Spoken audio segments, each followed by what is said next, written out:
अस्सलामुअलैकुम, good morning Lahore. जागो लाहौर में आप सबको खुश आमदीद कहते हैं। एक मीठी सी और खूबसूरत सी सुबह के साथ जनाब मैं हूँ आपकी होस्ट मुनीबा आसिफ। इस उम्मीद और इस दुआ के साथ कि आप लोग जहाँ कहीं भी होंगे इस वक्त ठीक ठाक होंगे, खुश भी होंगे और आपकी मौजूदगी दूसरों के लिए बाइस सुकून भी होगी और लोग आपकी मौजूदगी में खुद को कमतर नहीं समझते होंगे। और हमारे इर्द गिर्द बहुत से ऐसे लोग होते हैं जो बज़ाहिर तो बहुत पढ़े लिखे होते हैं, लेकिन दूसरों के साथ उनका जो रवैया होता है वो बहुत ही हद तक अमेज होता है।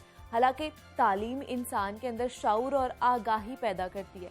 और मौलाना जलालुद्दीन रूमी का एक कौल है कि अगर मेरा इल्म मुझे इंसानों से मोहब्बत करना नहीं सिखाता तो एक जाहिल से 1000 दर्जे बेहतर है। और मेरा ख्याल भी यही है कि हकीकत भी ऐसी होती है कि हमारी डिग्रियां जो होती हैं हमारी काबिलियत का मयार नहीं होता, बल्कि दूसरों के साथ हमारा क्या बर्ताव होता है, हमारा रवैया क्या होता है, वो हमारी तालीम और तरबियत की अक्कासी करता है। इसलिए जनाब हमने दूसरों के साथ जो बर्ताव करते वक्त ये ख्याल रखना है कि आप उनकी तौहीन तो नहीं कर रहे, बल्कि अपनी तालीम और तरबियत दिखा रहे हैं कि आप उनके साथ किस तरह पेश आ रहे हैं। तो आज का पैगाम हमारा यही था कि जनाब आप दूसरों के साथ मोहब्बत से पेश आएँ, उनका भी एहतराम करें, उनकी भी इज्जत है, उनको जितनी इज्जत देंगे आपको रिटर्न में भी उतनी इज्जत मिलेगी। बढ़ते अपनी पहली स्टोरी की तरफ और कुछ बात कर लेते हैं तालीमी मैदान के हवाले से, जहां इंटरमीडिएट के बाद मैट्रिक में भी 100% नंबरों के रिवाज ने सबको हैरत में इस वक्त डाल रखा है। कुछ रोज पहले हमने देखा कि इंटरमीडिएट का जो नताइज थे उनका ऐलान हुआ था, तो मुल्तान में 48,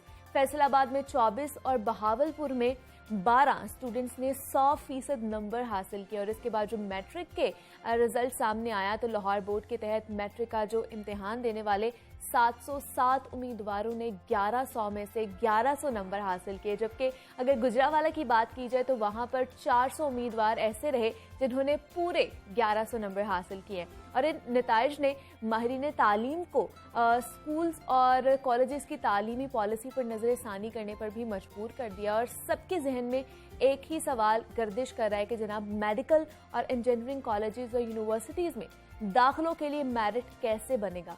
एवरेज नंबर लेने वाले जो स्टूडेंट्स हैं वो कहाँ जाएंगे? क्या ऐसे रिजल्ट से बच्चों में एहसास कमतरी पैदा नहीं होगा? और ऐसे कैसे मुमकिन है कि 100% नंबर हासिल किए जाएं, वो भी इतनी बड़ी तादाद में? इन सब मामलात पर आज हमने बात करनी। हमारे साथ इस वक्त मौजूद है मियां रजा रहमान है, माहिर तालीम है और सदर हैं सर्विंग स्कूल एसोसिएशन के। सर मैं आपको खुश आमदीद कहती हूँ जागो लाहौर में। कैसे हैं सर आप? जी वालेकुम अस्सलाम, आई एम फाइन, मैं बिल्कुल ठीक हूँ, बहुत शुक्रिया। सर जिस तरह मैट्रिक के इम्तिहानात का जो ऐलान किया गया, उसका रिजल्ट आया, उससे पहले इंटरमीडिएट के इम्तिहानात का रिजल्ट आया, सब एक मेरे ख्याल से हैरत ज़दा है कि इतने 1100 में से पूरे नंबर लेना एक हैरत की बात भी है और बड़ी अच्छी भी बात है बच्चों के लिए। लेकिन क्या आप ये जो पॉलिसी है 22 लाहौर की एग्जामिनेशन की प्रमोशन पॉलिसी, इससे मुतमईन हैं आप? देखिए, जो बच्चों के लिए तो ये अच्छी बात है कि उन्होंने पढ़ा और उनके अच्छे नंबर आए, और लेकिन इससे बहुत सारी प्रॉब्लम्स आएंगी। जैसे कि अब इस वक्त यूनिवर्सिटीज़ को मेरिट सेट करने में बहुत प्रॉब्लम आ रही है। 30% से ज़ायद बच्चे ऐसे हैं जो A+ ग्रेड्स ले चुके हैं। और A+ ग्रेड का मतलब है तकरीबन कि इस वक्त पंजाब लाहौर में देखा जाए तो सिर्फ 60,000 बच्चा है जिन्होंने कॉलेजेस में जाना है FSC के लिए, और उसके A+ ग्रेड है। ठीक है। और कॉलेजेस में टोटल जो सीट्स हैं लाहौर में वो 58,000 है। तो सारा A+ बच्चा इधर जा रहा है, A ग्रेड B ग्रेड सारे बच्चों के लिए कोई कॉलेज बचेगा ही नहीं। बिल्कुल, तो ये एक बहुत बड़ी प्रॉब्लम्स आगे आने वाली हैं। जैसे आपने अभी शुरू में बताया कि ये नंबर्स वाला जो प्रॉब्लम है ये बच्चों के लिए तो बहुत अच्छा है, लेकिन हमारे लिए बड़ा हैरानकुन है। हम सरप्राइज भी हैं बल्कि परेशान भी हैं कि इतने नंबर कैसे आ सकते हैं। नंबर पूरे आने का मकसद तो ये होता है कि बच्चे ने अपने जो स्टैंडर्ड्स हैं उसको मैक्सिमम शो कर दिया है, अब मजीद बेहतरी की गुंजाइश नहीं है, जबकि ऐसा नहीं है। बच्चों को मजीद बेहतरी की गुंजाइश थी और जरूरत थी, बच्चों में गुंजाइश है मजीद बेहतरी की, लेकिन चूंकि एक हमारा इस दफा सिस्टम ऐसा सेट कर दिया गया जिसके तहत बच्चों को नंबर एक्स्ट्रा दे दिए गए, तकरीबन 5% बच्चों को नंबर एक्स्ट्रा दिए गए।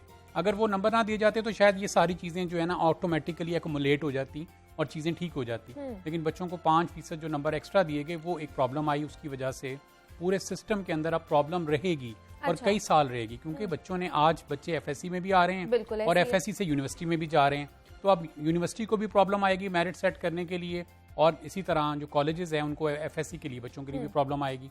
देखिए हमारे यहाँ पे ना 3000 सीट्स हैं टोटल मेडिकल की, इसी तरह इंजीनियरिंग की सीट्स भी लगभग इसके करीब हैं।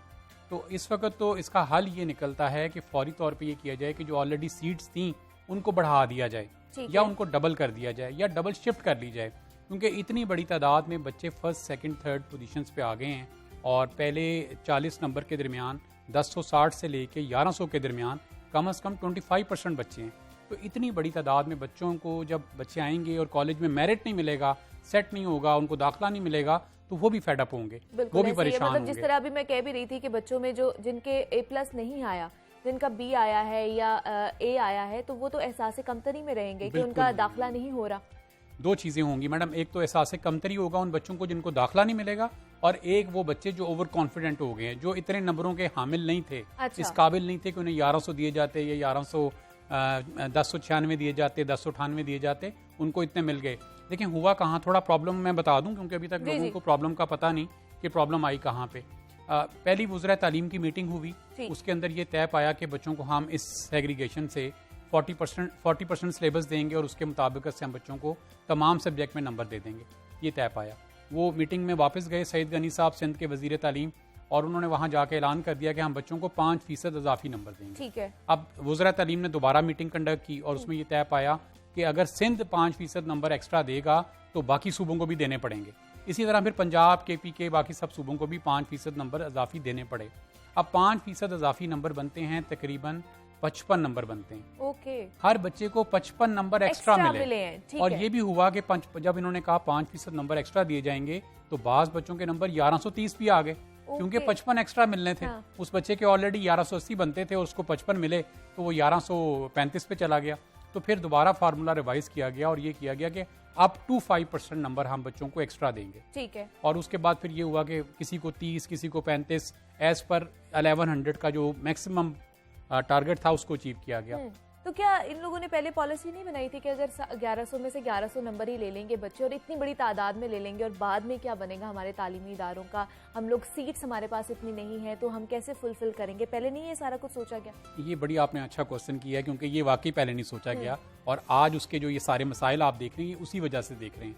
अगर ये पहले सोचा जाता और अगर ये बच्चों को ये बात पहले बताई जाती और ये सारी चीज़ों को पहले कैलकुलेट कर लिया जाता, तो ये प्रॉब्लम्स नहीं आनी थी। देखिए, आज कल GC यूनिवर्सिटी के जो वाइस चांसलर हैं, उन्होंने भी कल अपना पैटर्न चेंज कर दिया है। बल्कि गवर्नमेंट कॉलेज की हिस्ट्री में पहली दफ़ा दाखिले का पैटर्न चेंज किया गया और उसके अंदर एडमिशन टेस्ट को लाजमी करार दिया गया, और इसी तरह फिर बच्चे का इंटरव्यू लिया जाएगा और 3rd नंबर पे फिर बच्चों के मार्क्स को देखा जाएगा। ये बात उन्होंने करार दी है। तो बच्चों के लिए ये बड़ी हैरानगी वाली बात है कि ये सारा पैटर्न अब कैसे करेंगे, ना उन्होंने तैयारी की हुई है। हो सकता है कि वो बड़ा आसान पेपर लें या वो IQ लेवल का पेपर ले लें कॉलेज वाले, लेकिन हो सकता है कि वो अच्छा खासा टफ पेपर लें। उसमें जिन्होंने 1100 नंबर लिए हैं, 1098 लिए हैं, वो अगर फेल हो गए तो किस कदर परेशानी और शर्म की बात होगी। और एक और बात भी मैं आपको ज़रूर बताना चाहता हूँ कि इस कदर ज़्यादा बच्चे हैं इस दफ़ा A+ के अंदर या ऊपर वाली जो हाईएस्ट मार्क्स की रेंज है, कि मेरा ख्याल है कि जितने हाईएस्ट मार्क्स के रेंज के बच्चे हैं सब गवर्नमेंट कॉलेज में चले जाएंगे। ठीक है। और गवर्नमेंट कॉलेज के पास अब इस वक्त चॉइस नहीं होगी कि हम किसको दाखिला दें और किसको ना दे सकें। तो इसीलिए उन्होंने फिर ये भी बात की है कि हम इंटरव्यू भी लेंगे और हम टेस्ट भी लेंगे। लेकिन जितनी भी अगर निजी तालीमी इदारों की बात की जाए, जितने भी टॉप पे आते हैं वो भी दाखिला लेंगे सारे, जितने भी बच्चे जो रह जाएंगे उसमें, तो जो बाकी जो ग्रेस मार्क्स के साथ पास हुए हैं, जिनके उतने मार्क्स नहीं आए, वो फिर कहाँ जाएंगे? देखिए, निजी तालीमी इदारे भी बहुत अच्छे हैं, बड़े बड़े इदारे बहुत अच्छे हैं, बड़ा अच्छा काम कर रहे हैं, बड़ी मुनासिब फीस में काम कर रहे हैं, और वो अच्छा करेंगे। बच्चे जाते हैं वहाँ पे भी, बड़े टैलेंटेड बच्चे भी वहाँ जाते हैं, हाई स्कूलर भी वहाँ पे जाते हैं।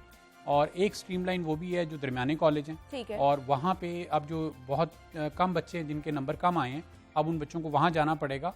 और मेरा ख्याल है कि उसके वहाँ जाने के बावजूद भी बच्चे सारे के सारे कॉलेजेस में एडजस्ट नहीं हो सकेंगे और बहुत से बच्चे कॉलेजेस से बाहर रह जाएंगे। और तकरीबन एक अंदाजे के मुताबिक 30% बच्चे जो हैं जिनको इस दफ़ा दाखिला नहीं मिल सकेगा। लेकिन जिनके पास वहाँ पर भी जाने के लिए पैसे नहीं हैं, जिनका एक्सपेंस नहीं उठा सकते वो निजी तालीमी इदारे में जाने के लिए, तो उनका तो फिर तालीमी करियर जो ख़त्म हो जाएगा। जी मुनीबा, आपने बड़ी अच्छी बात की है कि जिन लोगों के पास प्राइवेट कॉलेज में जाने के पैसे नहीं हैं वो क्या करेंगे। Exactly. और इसमें तो यही गवर्नमेंट से रिक्वेस्ट की जाती है कि आप बराए करम अपने गवर्नमेंट कॉलेजेस के अंदर सीट्स को डबल कर दें। ठीक है। अगर डबल सीट्स कर दी जाएं या उसकी तादाद बढ़ा दी जाए तो बहुत सारे बच्चे वहाँ एडजस्ट हो सकेंगे। अभी तो देखें, रोज ब रोज अब तालीम भी महंगी होना शुरू हो जाएगी। हर कमोडिटी महंगी हो रही है, हर चीज़ महंगी हो रही है, लोगों के ऊपर बर्डन आ रहा है, और अब तालीम महंगी होने का ये पहला साल है। इस साल लोगों को पता लगेगा कि तालीम कितनी महंगी हुई है, क्योंकि इस दफ़ा ये भी होगा कि गवर्नमेंट की जो सीट्स हैं वो फौरी तौर पे हायर क्लास ने ही फिल कर दी हैं। मिडिल क्लास के बच्चे वहाँ जा नहीं सके। अमूमी तौर पे गवर्नमेंट कॉलेज लाहौर में ये होता था, जिस बच्चे का ए ग्रेड भी है उसको जनरल साइंस ग्रुप में दाखिला मिल जाता था, लेकिन इस दफ़ा ऐसा नहीं हो सकेगा। इस दफ़ा A+ ग्रेड वाले बच्चों को ही दाखिला मिलेगा। अब वो जो A ग्रेडर बच्चा है वो कहाँ जाएगा? उसके पास या प्राइवेट कॉलेजेस हैं जहाँ पे वो फ़ी पे करेगा, या फिर उसके पास कोई और ऑप्शन नहीं है। तो ये एक आप कह लें महंगाई का तूफान एक आने वाला है, जो कि अब एजुकेशन में आने वाला है। और ये सर आपको लगता है कोरोना की वजह से हुआ है? कोरोना की वजह से हमें ये सारी चीजें जो है अपनी चेंज करनी पड़ी है, शिफ्ट करनी पड़ी है। देखें, पेंडेमिक था हमारे मुल्क में, लेकिन अल्लाह का करम भी था कि बच्चों को कुछ फर्क नहीं पड़ा। वज़रा तालीम पढ़ाना नहीं चाहते थे, वज़रा तालीम इम्तिहान नहीं लेना चाहते थे, लेकिन टीचर्स चाहते थे कि इम्तिहान ले लिए जाए। तो एक आप कह लीजिए कि एक बीमारी ज़रूर आई, एक वबा ज़रूर आई, लेकिन अल्लाह ने हम पे ख़ास करके करम भी किया। वज़रा तालीम ने बच्चों को और अपनी सियासत करने की बड़ी कोशिश की कि जी हमें बच्चों की जान बड़ी अजीज़ है, बच्चे नहीं भी पढ़ेंगे कोई फ़र्क नहीं पड़ेगा, इम्तिहानात नहीं लेंगे बच्चों के। तो ये सारा जो माइंड पर्सपेक्टिव बना दिया गया बच्चों का, उसकी वजह से बच्चों का बहुत नुकसान हुआ। अभी तो वालिदैन खुश हैं कि बच्चे पास हो गए सारे के सारे, हर घर में खुशियाँ मनाई जा रही हैं, मिठाई बांटी जा रही है। लेकिन देखें बच्चे के पास क्या है, उसके ब्रेन में क्या है, उसने क्या हासिल क्या किया है। तो तालीम सिर्फ ये नहीं है कि आप किताब को ऊपर से पढ़ लें, या तालीम सिर्फ ये नहीं है कि 1100 में से 1100 नंबर आ जाएं। आपने वहाँ पे स्किल क्या हासिल की है, आपने टैलेंट क्या हासिल किया है, आपके ब्रेन ने क्या मैसेज वहाँ से लिया है, ये होना बहुत ज़रूरी है। तो ये जो पूरा टाइम गुजरा, इसमें वज़रा तालीम की तरफ से जो बच्चों के लिए जो भी बार बार मैसेज जाता रहा, वो उनको हर्ट करता रहा कि पढ़ने की ज़रूरत नहीं है। लेकिन देखें, बहुत सारे वालिदैन ऐसे भी थे जो बड़े सीरियस थे और अपने बच्चों को बार बार एक ही बात पे मुज़मिर करते रहे कि नहीं आपने पढ़ना है, आपने पढ़ना है, और पढ़ते रहे बच्चे। ये 1100 वाले बच्चे कौन हैं? ये वही बच्चे हैं, ये वही वालिदैन हैं, और बिलाशुबा इनको क्रेडिट जाना चाहिए कि इन्होंने अपने बच्चों पे मेहनत की है।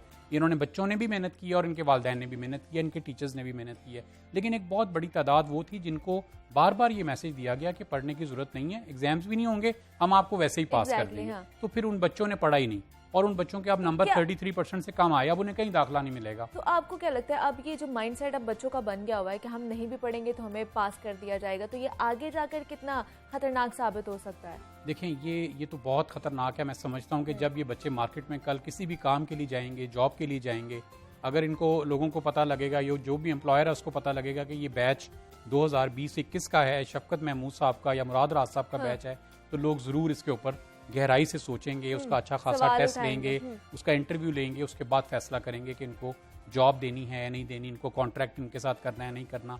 बहुत सारी बातें होंगी। ये तो एक एक्चुअली देखें, बहुत सारी प्रॉब्लम्स हमें कुदरती आ जाती हैं, लेकिन हमारे इस माशरे में बहुत सारी प्रॉब्लम्स हैं जो ह्यूमन क्रिएटेड हैं। ये ह्यूमन क्रिएटेड प्रॉब्लम है जो कि हमारे वज़रा तालीम की तरफ से जानबूझ के की गई है। इसके लिए तो हमें खुद कोई इसकी रेक्टिफिकेशन तलाश करनी पड़ेगी, कोई ऐसा फार्मूला ढूंढना पड़ेगा कि हम इसमें से, इस सोच में से, इस थिंकिंग में से बाहर आएं और हमारे बच्चे पढ़ना शुरू करें और अपने कॉन्फिडेंस को बहाल करें। इस वक्त वो ओवर कॉन्फिडेंट भी हैं बहुत सारे बच्चे कि 1100 जिस बच्चे ने नंबर ले लिए हैं और वो 1060 लेने का हामिल था, उसके 1100 आ गए हैं, वो तो बहुत खुश है, बहुत ओवर कॉन्फिडेंट है, वो अपने सेल्फ स्टीम में बाहर चला गया, वो समझ रहा है कि मैंने तो कमाल कर दिया है। लेकिन जब वो अगले साल इम्तिहान देगा और उसको पता लगेगा कि वो 100% से 80 पे आ गया, तो वहाँ पे जाके फिर उसको ये इस चीज़ का एहसास होगा कि मैं किस कैलिपर का था और मेरे नंबर उस वक्त कितने आए थे। अगर आप किसी शख्स को या किसी बच्चे को या किसी को भी ओवर एस्टीम कर दें ना जी, उसको थोड़ा सा ज़्यादा क्रेडिट दे दें, तो वो भी उसके जहन के लिए मुनासिब एक मैसेज नहीं होता। साइकोलॉजिकल तौर पे वो बच्चा अपने आप को किसी और दुनिया में तसव्वुर करना शुरू कर देता है, अपने बारे में समझता है मैं बहुत लायक हूँ, मैं बहुत ज़हीन हूँ, मुझे इतना काम करने की जरूरत नहीं है, कर देता है, ये कह सकते हैं। जी। लेकिन अगर सर मैं पूछूं कि जिस तरह तमाम तर जितने भी सरकारी इदारे हैं, कॉलेजेस है, यूनिवर्सिटीज़ है, वहाँ पर 100% तो है बच्चों का दाखिला हो जाएगा जिन्होंने 1100 मार्क्स लिए हैं, लेकिन वहाँ पर इतनी बड़ी तादाद में टीचर्स मौजूद हैं जो उन्हें पढ़ा सकेंगे, फैकल्टी मौजूद है वहाँ पर? जी, कॉलेजेस के पास फैकल्टी तो अपनी एनफ होती है, इनकी प्लानिंग बहुत अच्छी है। पाकिस्तान की यूनिवर्सिटीज़ जो हैं या बड़े कॉलेजेस जितने भी बैचलर्स कॉलेजेस हैं, ग्रेजुएट जो करवाते हैं, वो बड़े अच्छे और मुस्तनद हैं। गवर्नमेंट कॉलेज में तो सब लोगों की ख्वाहिश होती है जी दाखिला मिल जाए, बिल्कुल ऐसे। तो अभी आप जब इन्होंने अपनी जिस दिन इंटरव्यू करना है या जिस दिन इन्होंने वहाँ टेस्ट लेना है, तो आप देखेंगे कि शायद हिस्ट्री में इतने बच्चे कभी नहीं वहाँ टेस्ट देने आए होंगे जितने इस दफ़ा आएंगे, क्योंकि मेरा ख्याल है उनकी सारे मैदान, उनकी ग्राउंड्स भर जाएंगी, हज़ारों की तादाद में वहाँ बच्चा होगा और वहाँ बाहर गाड़ी पार्क करने की जगह भी नहीं मिलेगी।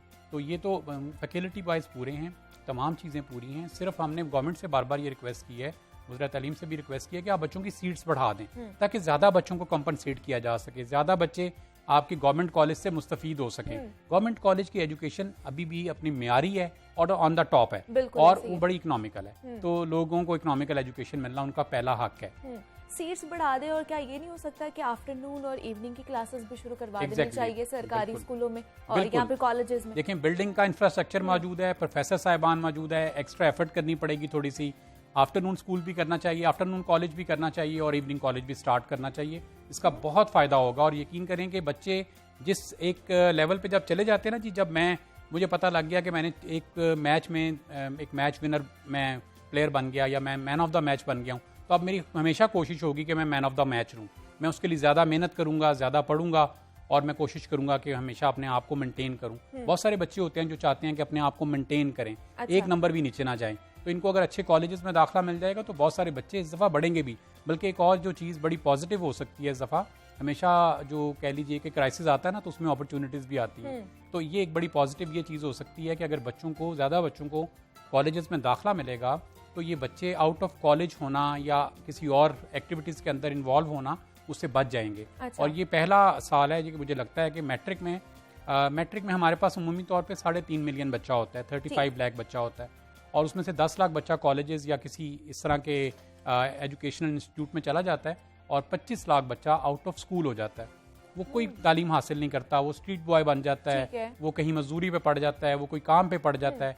मेरा ख्याल है कि ये वो पहला साल होगा कि मेजॉरिटी बच्चे स्कूल्स की तरफ और कॉलेज की तरफ जाएंगे और स्ट्रीट बॉय कम बनेंगे। तो इसका हमें भरपूर फ़ायदा उठाना चाहिए और इसमें गवर्नमेंट के बगैर ये मुमकिन नहीं है, गवर्नमेंट के अच्छे डिसीजंस के बगैर ये मुमकिन नहीं है। और दूसरा असर, पिछले दिनों एक मसला ये भी आ रहा था मार्किंग के हवाले से कि बहुत से वालिदैन और बच्चों ने लिबर्टी चौक पर मुजाहिरा भी किया था कि उनके जो 90% नंबर आए हैं मैट्रिक में, लेकिन FSC में उनके नंबर कम आए हैं। ऐसी शिकायत आपको मौसूल हुई है? एक्चुअली ये एक MD कैट का प्रॉब्लम पीछे था कि MD कैट के एग्जाम में अभी भी देखा जा रहा है कि बहुत सारे बच्चों के 1100 नंबर पूरे हैं लेकिन MD कैट के एग्जाम में वो फेल हो गए। उसमें MD कैट की कुछ अपनी प्रॉब्लम्स थी, जैसा कि MD कैट में कुछ paper out of the syllabus आ गया।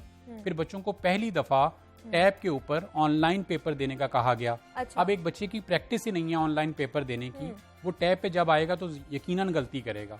अगर फर्ज करें बहुत लाइक बच्चा भी है तो वो भी 2-4 गलतियां जरूर करेगा। बिल्कुल। तो ये कुछ चीज़ें ऐसी थी। फिर ये सिलेबस भी ऐसा सेट किया गया कि हर सूबे का सिलेबस डिफरेंट था, तो उसमें ये किया गया कि सारे सूबों के सिलेबस को कंबाइन कर दिया गया और उसमें से पेपर लिया गया।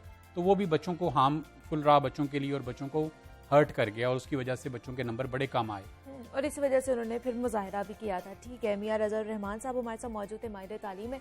सर बहुत शुक्रिया आपके वक्त का और आप यहाँ पर आए हैं। और जिस तरह हम बात करते जनाब मैट्रिक और FSC के इंटरमीडिएट के जो इम्तहानात के रिजल्ट आए हैं उसमें 100% नंबर आए हैं बच्चों के, बहुत अच्छी बात है। लेकिन दूसरा एस्पेक्ट ये भी है कि अब जो सीट्स हैं वो कम है, बाकी बच्चे कहाँ पर जाएंगे, तो इस पर थोड़ा सा काम करने की ज़रूरत है। हमारे जो गवर्नमेंट है मेरे ख्याल पे इस पर नज़रसानी करे ज़रूर।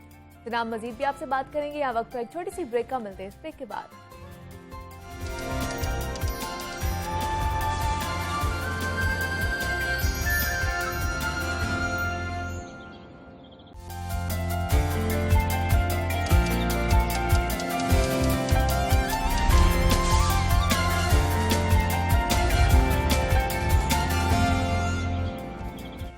वेलकम बैक टू जागो लाहौर। जनाब आगे बढ़ते हैं और कुछ जिक्र हो जाए खेल के मैदान का, तो इस्लामी तारीख पर मबनी तुर्क ड्रामे अर्तुगरुल गाजी का जादू खूब सर चढ़कर बोल रहा है, कौन इसका दीवाना नहीं। और इस ड्रामे का जो मरकजी किरदार है अर्तुगरुल, नौजवानों के लिए एक इंस्पिरेशन भी बनता जा रहा है। और हम देख रहे हैं कि इस ड्रामे के ऑन एयर होने के बाद नौजवानों में कदीमी खेलों का जो रुझान था वो बढ़ता ही जा रहा है। घुड़सवारी होगी, निशानाबाजी होगी, तलवार जनी होगी, यहाँ पर तीर जनी जैसे जो खेल हैं वो खासे मकबूल होते जा रहे हैं।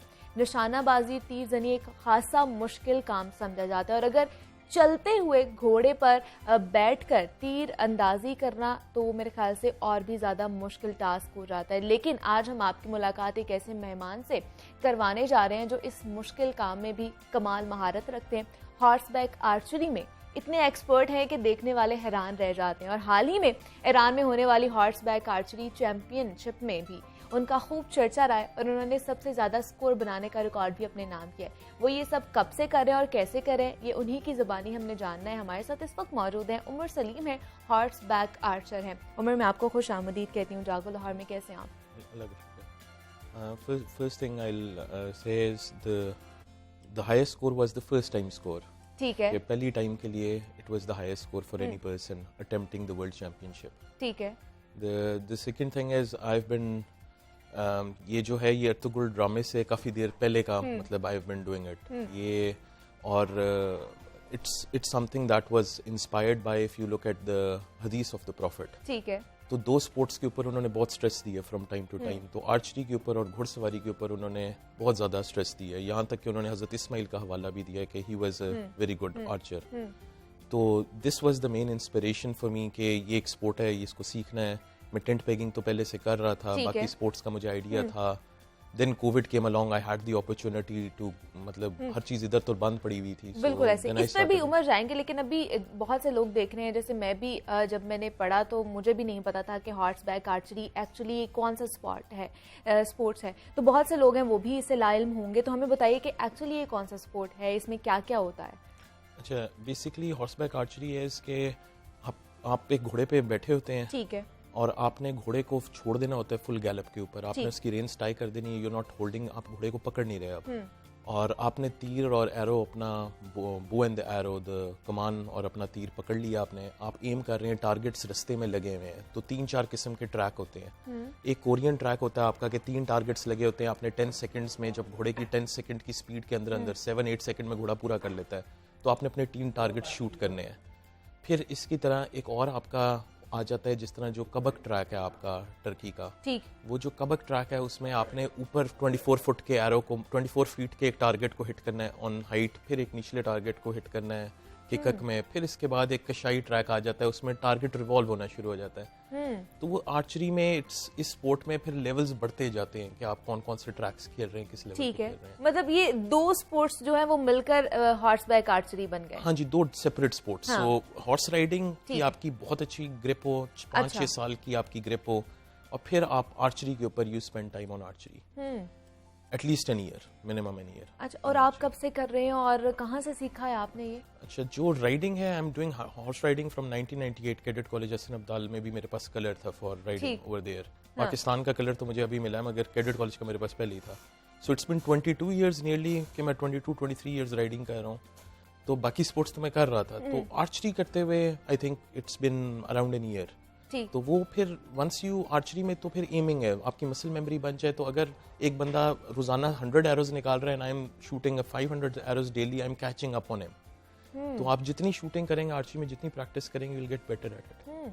तो मतलब ये देखने में और सुनने में तो बहुत मेरे ख्याल से पाकिस्तान में एक ही रेयर स्पोर्ट्स है जिसके बारे में हमने इतना नहीं सुना, लेकिन सुनने में बहुत मुश्किल लग रहा है कि इसकी प्रैक्टिस किस तरह करते हैं, कि आप हॉर्स पर बैठ के किस तरह आप तीर अंदाजी कर रहे हैं, क्या करना पड़ता है, कितनी टेक्निकलिटीज़ में जाना पड़ता है इसमें. अच्छा, जब आप घोड़े पे बैठ के when you shooting on horse, आपको कई चीज़ें देखनी पड़ती हैं. आपको घोड़े की स्पीड मॉनिटर करनी पड़ती है कि आपका घोड़ा किस स्पीड में जा रहा है. Do you have a slower horse, do you have a faster horse. क्योंकि टूर्नामेंट्स में आपकी मर्जी का घोड़ा नहीं आता आपके पास. अच्छा. वो जो आपको दे दें वो आपकी किस्मत में आ जाता है घोड़ा. तो आप पहले घोड़े को मॉनिटर करते हैं, फिर आपको ये भी कंसिडर करना होता है हवा किस डायरेक्शन की चल रही है, कितनी तेज चल रही है, मैंने शूट कितनी तेजी से करना है. तो टारगेट के आप सेंटर को एम नहीं करते, आप घोड़े की स्पीड के मुताबिक उसकी साइड पे एम कर रहे होते हैं, ताकि जब तक आप रिलीज करें you can hit the target. So there many factors जब आप फिर चला रहे होते हैं, क्योंकि उस वक्त आप घोड़े के बारे में नहीं सोच सकते. आपने तो अपने टारगेट के बारे में सोचना होता है. You can't think about the horse. तो इसलिए आपको उन दोनों स्पोर्ट्स में अलग-अलग काफ़ी ज़्यादा मेहनत करनी पड़ रही होती है. तो ईरान भी जाके आपने सीखा उमर, वहाँ पर कितना अरसा लगा आपको सीखते हुए, और वहाँ पर क्या क्या आपको मुश्किलात जो है वो फेस करनी पड़ी? ईरानियंस उनकी एक अच्छी चीज़ ये है कि वो लोग शुरू से बचपन से बहुत अच्छे इक्वेस्ट्रियंस हैं, even mails and even females. अच्छा. तो उनकी मैं एंड्योरेंस चैंपियन से मिला. एंड्योरेंस पीपल आर वो लोग हैं जिन्होंने 160 किलोमीटर की रेसें की होती हैं, और वो भी लड़कियां थी. सो उधर बचपन से ही उनका रुझान है टुवर्ड्स दिस स्पोर्ट. तो मैंने उधर जाके ये देखा कि वो सैडल भी खुद करते हैं अपने घोड़ों को, हमें इधर लोग करके दे देते होते हैं सैडल.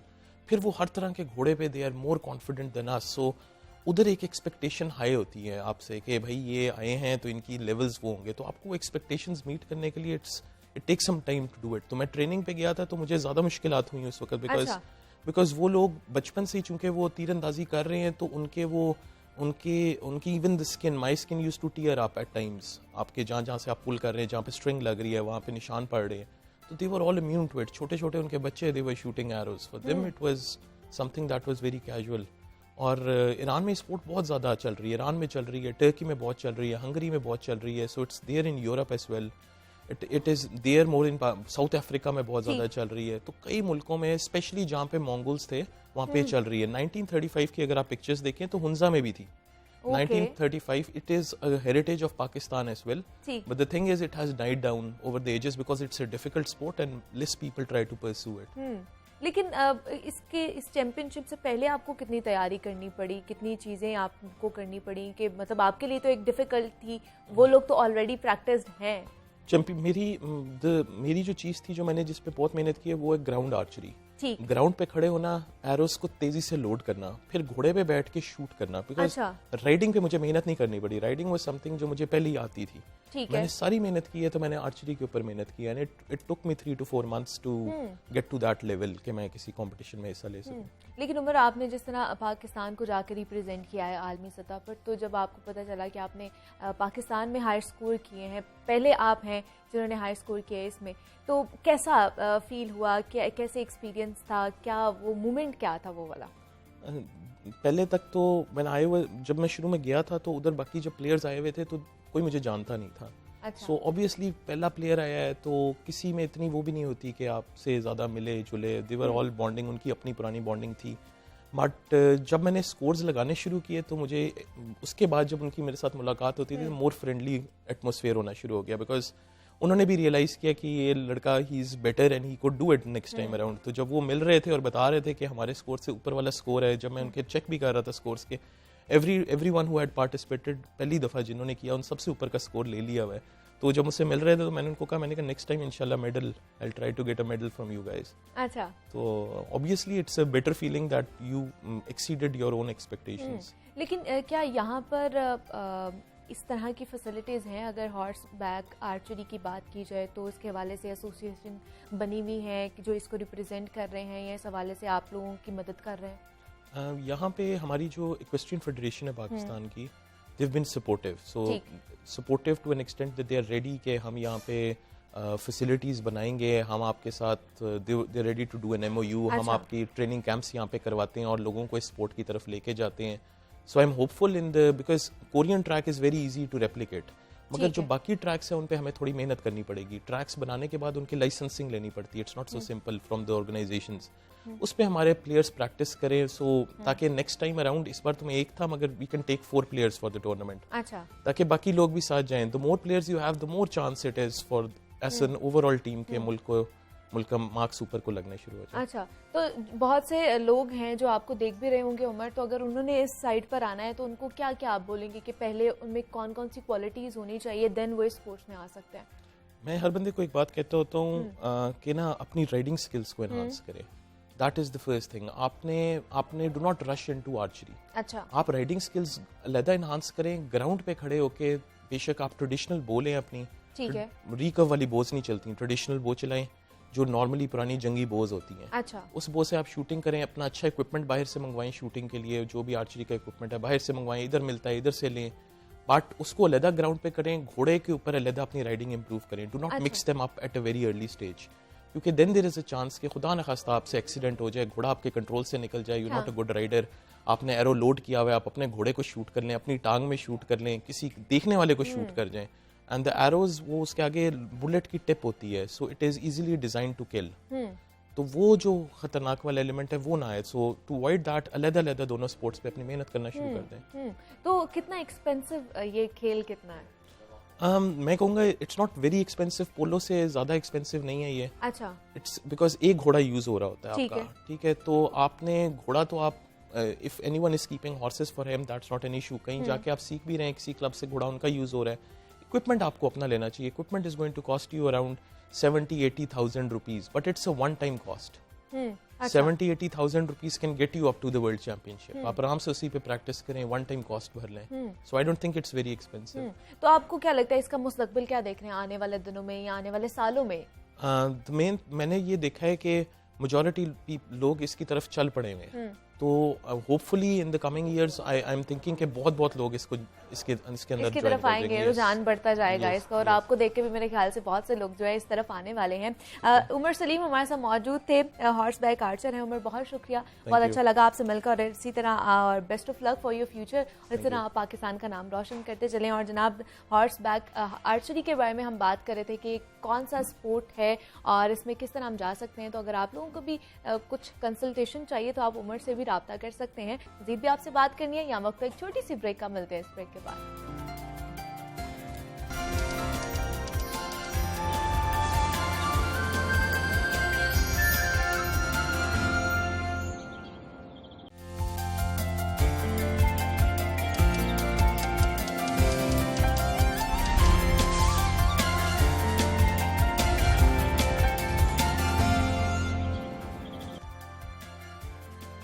वेलकम बैक टू जागो लाहौर। और जनाब, हर तरफ एक ही आवाज हमें सुनाई दे रही है, और वो है महंगाई, महंगाई और बस महंगाई।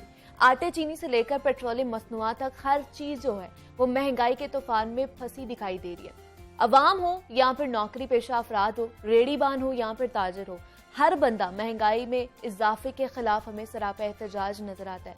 FBR की जानिब से दुकानों पर सेल्स टैक्स डिवाइस की तनसीब, सेल्स टैक्स रजिस्ट्रेशन के अमल और बिलखसूस सदारती ऑर्डिनेंस, और अब सूबाई हुकूमत की जानिब से प्रॉपर्टी टैक्स में इजाफे पर ताजर बरादरी में शदीद गमो गुस्सा पाया जा रहा है। और FBR और इंतजामिया से मुज़ाकरात नाकाम होने के बाद ताजर बरादरी की जानिब से इस्लामाबाद में 26 अक्टूबर को धरने का ऐलान भी दिया गया है। ताजर बरादरी के मुतालिबात क्या हैं और धरने के हवाले से क्या लायामत बनाया गया है, इस पर आज हम बात करेंगे। इस वक्त हमारे साथ मौजूद हैं नईम मीर साहब, है जनरल सेक्रेटरी हैं ऑल पाकिस्तान अंजुमन ताजरान के। सर, मैं आपको खुश आमदीद कहती हूँ जागो लाहौर में। कैसे हैं सर आप? जी, अल्लाह का शुक्र है। तो बहुत शुक्रिया कि आपने मुझे बुलाया और मौका फराहम किया कि मैं ताजर मसाइल के हवाले से तफसीली गुफ्तगू कर सकूँ आपसे भी और आपकी वसातत से जो आपके देखने वाले हैं। बिल्कुल ऐसे ही। और सर, आप लोगों ने 26 अक्टूबर को रावलपिंडी में फैज़ाबाद में धरने का ऐलान किया है। आप जनरल सेक्रेटरी हैं, तो हमें बताइएगा क्या मुतालिबात हैं जिसकी वजह से ये कदम उठाना पड़ रहा है आप लोगों को कि धरना दे रहे हैं आप लोग? देखें, वैसे तो जबकि ये हुकूमत आई है ना, तो ये 5 दफ़ा तो हम इस्लामाबाद में धरना देने जा चुके हैं, एहतजाज करने, यानी साल में 1 दफ़ा से भी ज़्यादा दफ़ा हो गया। अब ये 6ठी दफ़ा हम जाएंगे। और बदकिस्मती हमारी ये है कि इस हुकूमत के दौर में हर रोज़ ताजर मसाइल में इजाफ़ा हुआ है और ताजरों का और हुकूमत का, जिसे पंजाबी में कहते हैं ना, मुतक्का लगा हुआ है। अच्छा। और ये जो टकराव और तसादम है, ये किसी सूरत भी रियासत के मफाद में नहीं है। और हमने बार बार ये चीज़ जो है ये बताने की, समझाने की हुकूमत को कोशिश की है, लेकिन अनफॉर्चुनेटली हम समझा नहीं पाए। ठीक है। और अब जो मामला जो सर दस्त दरपेश है वो ये देखें, पहली बात तो ये है कि इन्होंने जब बजट तकारीर की, हमारे वज़राए ख़जाना चाहे वो सूबाई हों या वफाकी, उन्होंने कहा कि बजट के अंदर जो है हमने कोई टैक्स नहीं लगाया। ठीक है। लेकिन जब बजट को खंगाला गया तो मालूम हुआ कि प्रॉपर्टी टैक्स जो है सूबे ने उसमें 300% तक इजाफा कर दिया, और इसी तरह जो हिडन टैक्सेस थे वो 334 अरब रुपए के लगा दिए गए, जो अभी आप पर चंद दिन पहले रिवील हुए हैं। ठीक है। तो बात यह है कि वो तमाम टैक्सेस जो हैं वो देने तो आवाम ने हैं, बिल्कुल, और इकट्ठा हमने करने हैं। और टैक्सेस को इकट्ठा करने का एक पेचीदा और मुश्किल तरीन जो है वो तरीक़ेकार बना दिया गया, जिसे हम सेल्स टैक्स रजिस्ट्रेशन और पॉइंट ऑफ सेल्स की तनसीब कहते हैं। ठीक है। अब ये जो तरीक़ेकार है ये जो है ये आसान नहीं है। हमारी शुरू से हमारा ये मुतालबा रहा है कि टैक्स निज़ाम को इतना आसान और सादा बना दें कि हर कोई रज़ाकाराना तौर पर इसके सिस्टम का हिस्सा बने और अपनी कौमी ज़िम्मेदारी समझते हुए टैक्स को अदा करें, ना कि इतना मुश्किल और पेचीदा बना दें जिसके नतीजे में वो भागे और वो जो है वो रिश्वत, करप्शन और वो चोरी की वजह बन जाए वो निज़ाम। तो हमने तो इन मुतालबात को लेकर हम जा रहे हैं, और मैं समझता हूँ सोने पे सुहागा ये हुआ कि ऊपर से सदारती ऑर्डिनेंस भी आ गया, और उसके अंदर इन्होंने कह दिया जी अगर आप FBR को लामहदूद इख्तियारात दे दिए गए और कहा गया कि जो कोई टैक्स रिटर्न जमा नहीं कराएगा, किसी की बिजली बंद कर देंगे, किसी का पानी बंद कर देंगे, किसी का फ़ोन बंद कर देंगे, किसी को और डबल और ट्रिपल टैक्सेस 17% के हिसाब से लगा देंगे। तो मेरा ख्याल है कि हुकूमत का ना कोई किबला है, ना सिमत है, और ना ही हुकूमत जो है वो एक ताउन वाली फ़िज़ा कायम कर रही है। और यही वजह है कि ये एक ताजरों का और हुकूमत का तसादम 26 अक्टूबर को इस्लामाबाद फैजाबाद में लेकिन हो सर आप क्यों ये सदारती ऑर्डिनेंस के खिलाफ क्यों हैं? क्योंकि ऑलरेडी जितने भी बड़े ताजर हैं वो तो सेल्स टैक्स दे रहे हैं, रजिस्ट्रेशन में भी उनकी हुई है, तो फिर क्या है मसला? नहीं, देखें, हम तो बड़े ताजरों के नुमाइंदे ही नहीं हैं, हम तो हैं छोटे ताजरों के नुमाइंदे। और छोटे ताजरों के साथ जो माजी करीब में इसी हुकूमत ने जो जुल्म सितम किया है, नाजायज़ मुनाफाखोरी के नाम पर, ज़ख़ीरा अंदोज़ी के नाम पर और टैक्स चोरी के नाम पर, ये बुनियादी 3 इल्ज़ामात हैं जो ताजरों पे लगाए जाते हैं और इन्हीं इल्ज़ामात को बुनियाद बनाकर क्रैकडाउन शुरू हो जाता है। कभी अपना जो है वो अपना पर्चे दर्ज होते हैं, जुर्माने होते हैं और फिर सज़ाएं होती हैं और फिर रिश्वत का बाजार भी गर्म होता है। इसे आप कह लें कि प्राइस कंट्रोल मजिस्ट्रेसी का जो निज़ाम है ना जी, इसकी हम नज़र हो रहे हैं गुज़िश्ता 3 सालों से। तो एक तो ये बहुत बड़ा मसला। दूसरी बात यह है कि देखें, महंगाई जो है ना, अब ये असल मसला ये है, महंगाई का सबब भी हमेशा ताजरों को करार दिया जाता है और हुकूमत जो है वो राह फरार इख्तियार कर लेती है बड़ी आसानी से कि जी हम तो बहुत अच्छे इकदाम कर रहे हैं, ताजर महंगाई कर रहे हैं, इसके जिम्मेदारी हैं। अब आप मुझे एक बात बताइए, क्या डॉलर जो है उसकी कीमत को मैं बढ़ाता हूँ या मेरा ताजर बढ़ाता है? क्या बिजली, पानी और गैस जो है, इनकी कीमतें जो हैं जो होशरुबा हो गई हैं वो मैंने की हैं? क्या जो डिस्काउंट, क्या पेट्रोल की कीमतें जो है वो मैंने बढ़ाई हैं? देखें मेरी बात, क्या पेट्रोल की कीमतें मैंने बढ़ाई हैं?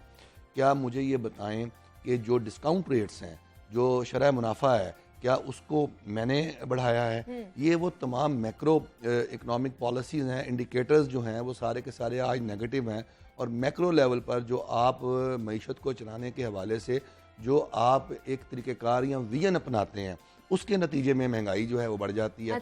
और वज़ीर आज़म साहब जो हैं वो आके कहते हैं कि पाकिस्तान आज भी सस्ता मुल्क है और आज भी यहाँ पर महंगाई नहीं है। तो एक तरफ महंगाई से अवाम बिल बिला रहे हैं, एक तरफ हम भी बिल बिला रहे हैं। वो इसलिए कि देखें कि जब लोगों की परचेजिंग पावर कम होती है तो हमारी बिक्री कम हो जाती है, हमारी सेल्स कम होती है, हमारा बिजनेस स्क्वीज कर जाता है। तो महंगाई से जहाँ आम आदमी मुतासर हुआ, वहाँ जो है वो हम भी मुतासर हुए और हमारा कारोबार कम रह गया।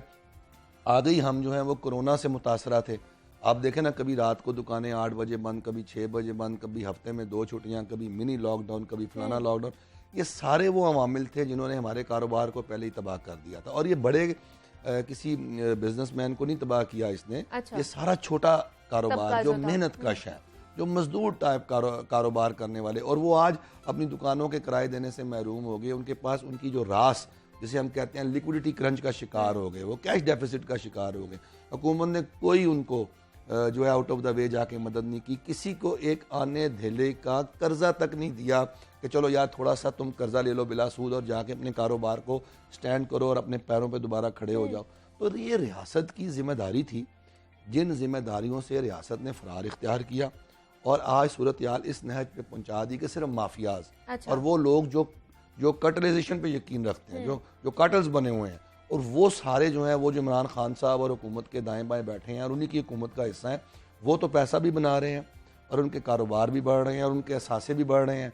और वो जो छोटा तबका है, दरमियाना तबका है, जिसकी नुमाइंदगी हम करते हैं, वो बेयारो मददगार है, बेहाल है, बदहाल है। तो हम तो यहाँ फंसे हुए हैं और यही तो मैं कहता हूँ बार बार कि हुकूमत की सिमत दुरुस्त नहीं है। ठीक है। और हुकूमत पैसा लगा रही है, खर्चा कर रही है, सारे काम कर रही है, लेकिन उसके असरात नीचे नहीं पहुंच रहे। वो असरात उन्हीं माफियाज तक पहुंच रहे हैं जो दाएं बाएं बैठे पॉलिसीज भी वो बनाते हैं, ठीक है, उसको शक्ल भी वही देते हैं और फिर इम्प्लीमेंट भी वही करते हैं और सारा सामान वो तो भी। जब कोई पॉलिसी बनाई जाती है, मतलब अगर हुकूमत की जानिब से ये सेल्स टैक्स या प्रॉपर्टी टैक्स बढ़ाने का जो फैसला किया गया था, उसमें जो बड़े स्टेक होल्डर्स हैं उनको एतमाद में नहीं लिया गया था? आप कहती हैं ये बढ़ाने का जो फैसला किया गया था तो वो कहते हैं हमने बढ़ाया ही नहीं है, खुद ब खुद बढ़ गया। देखना ये एक अजीब सा एक मामला है। जब हम वज़ीर ख़जाना से मिलते हैं पंजाब के, जब वज़ीर एक्साइज से मिलते हैं और जब इन्हीं के जो ब्यूरोक्रेसी है उनसे मिलते हैं, चाहे सेक्रेटरी एक्साइज हों, चाहे अपना डीजी एक्साइज हों, वो कहते हैं ये नोटिस कैसे आ गया? अच्छा, हमें तो समझ ही नहीं आई, हमने तो बढ़ाया ही नहीं, ये कैसे बढ़ गया? अब देखें ये एक अजीब सी कैफियत है और इस कैफियत में जब आप बैठी हो सामने, मैं बैठा हूँ, तो आप क्या सोचेंगी? अगर मैं वज़ीर ख़जाना इस तरह की बातें कर रहा हूँ बैठ के, तो आपका मेरे बारे में क्या ख्याल होगा? क्या आप यही कहेंगी ना ये तो बेहोश वज़ीर ख़जाना है, ये तो मेरा मतलब है ये किस बात का वज़ीर है जिसको ये नहीं पता कि ये टैक्सेस बढ़ गए हैं और आवाम को जो है वो नोटिस और चालान चले गए हैं और ये कह रहा है मुझे पता ही नहीं, हमने बढ़ाया ही नहीं। तो फिर कहते हैं हमने वापस लेना है और फिर जब कहते हैं वापस लेना है तो मीडिया पे आके कहते हैं कि हम वापस लेंगे, ये गलती हो गई।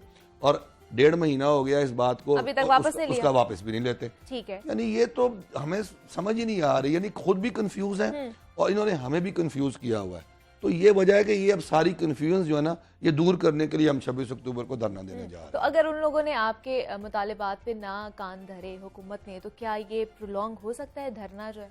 देखें, इससे पहले हमने अपना सितंबर में FBI दफ्तर का घेराव किया था 26 तारीख को, 29 तारीख को, सॉरी 29 सितंबर को हमने FBI ऑफिस का घेराव किया था और वहाँ पर हमने बहुत ज़बरदस्त एहतजाज किया।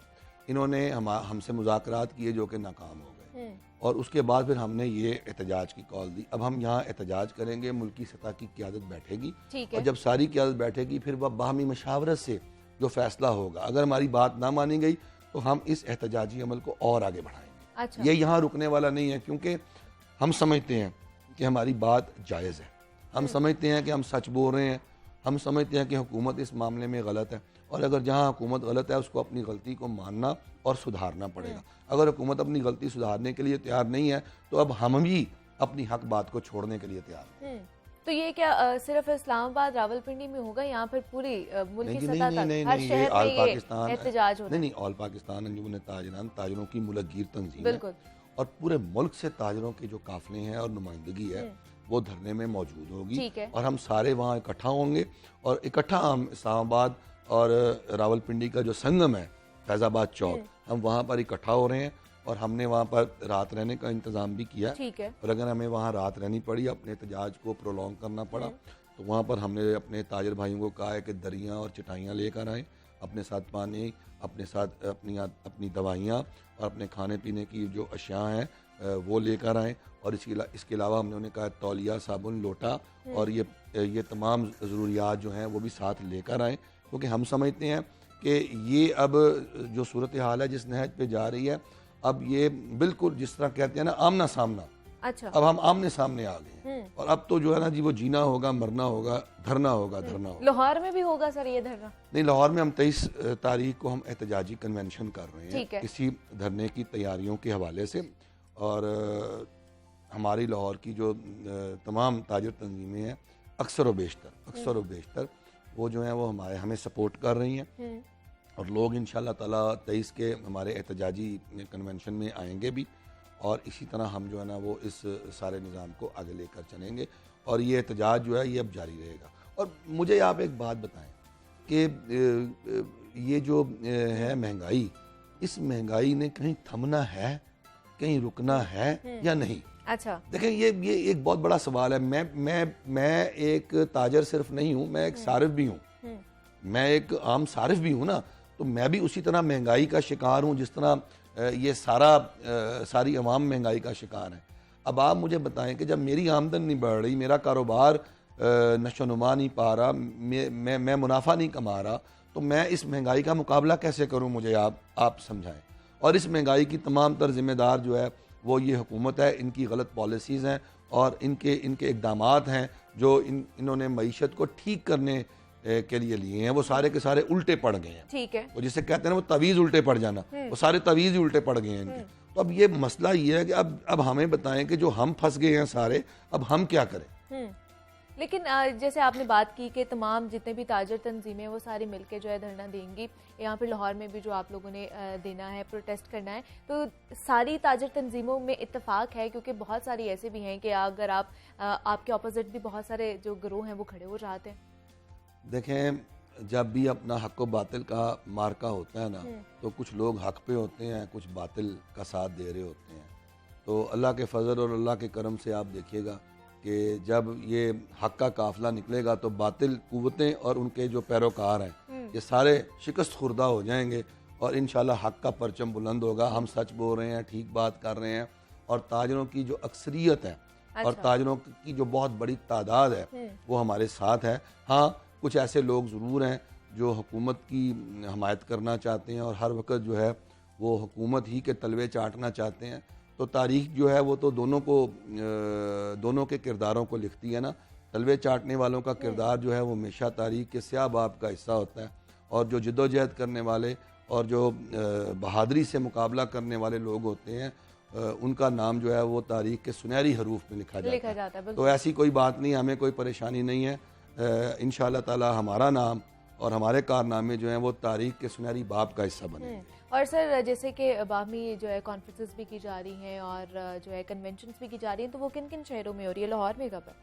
देखें जी, लाहौर में तो मैंने आपको बताया ना 23 को हो गया। इसके अलावा अभी गुजरात में हो चुका है, रावलपिंडी में हो चुका है, जेलम में हो चुका है, कल सरगोदा में होगा, उसके बाद इस्लामाबाद में होगा, उसके बाद ये फैसलाबाद में होने जा रहा है और उसके बाद मुल्तान में होने जा रहा है। तो ये हमारे पास जितना वक्त बचा था अभी, तो इसमें हमने ये कन्वेंशंस किए हैं। इससे पहले हम जो हैं वो कराची में कन्वेंशन कर चुके हैं, हम बलूचिस्तान कोयटा में कन्वेंशंस कर चुके हैं, पेशावर में कर चुके हैं। तो ये एक पूरा मुल्कगीर एहतजाज और मुल्कगीर मुहिम इस वक्त चल रही है ताजरों के अंदर, और ताजरों के अंदर शदीद जो है वो इस्तराब पाया जाता है और ताजर तशवीश में मुब्तला है कि हम इतना बड़े एहतजाज भी कर रहे हैं लेकिन हुकूमत जो है उनके कान पे कोई जूं तक नहीं रेंग रही। ये बहुत परेशानी की बात है। और देखें, ताजर का जो एहतजाज होता है वो बड़ा पुरअमन होता है और हम बड़े पुरअमन तरीके से एहतजाज करते हैं। लेकिन होता क्या है कि अगर पुरअमन तरीके से जो है वो हमारे मसाइल को एड्रेस नहीं किया जाएगा, हमारे पुरअमन एहतजाज को संजीदा नहीं लिया जाएगा, तो फिर घी को निकालने के लिए उंगलियां टेढ़ी भी करनी पड़ती हैं। तो ये हुकूमत को समझ होनी चाहिए। नईम साहब, आप मुझे बताइए, जैसे कहा जाता है कि खालिद परवेज़ और मुजाहिद मकसूद भट्ट साहब के जो ग्रुप हैं वो आपके ऑपोजिट हैं, मुखालिफ हैं, तो वो क्या इस धरने में आपके साथ होंगे? नहीं, वो लाहौर के ग्रुप्स हैं ना। अच्छा, ये तो मुल्कगीर सतह का एहतजाज है। तो लाहौर में आपको पता है बहुत बड़ा शहर है, बहुत से ग्रुप्स हैं, तो उनकी अपनी अपनी सोच है मसाइल को हल करने के हवाले से। यकीनन वो लोग जो हैं वो भी ताजर मसाइल के हल के लिए ही काम कर रहे हैं, वो अपने अंदाज से कर रहे हैं, वो करते रहेंगे, हमारा अपना एक अंदाज है। लेकिन मैं एक और आपको बात अहम बता दूं सेल्स टैक्स के हवाले से। तो वक्त की किल्लत है सर, इसलिए मैं माजरत चाहती हूँ आपसे। नईम मीर साहब हमारे साथ मौजूद है, जनरल सेक्रेटरी ऑल पाकिस्तान अंजुमन ताजरान के। सर बहुत शुक्रिया आपका कि आप यहाँ पर आए हैं और अपने मुतालिबात के बारे में हमें आगाह किया है और लोगों तक भी वो बात पहुँचाई है। मजीद भी जनाब आपसे बात करेंगे। आप वक्त एक छोटी सी ब्रेक का मिलते हैं, इस ब्रेक के बाद।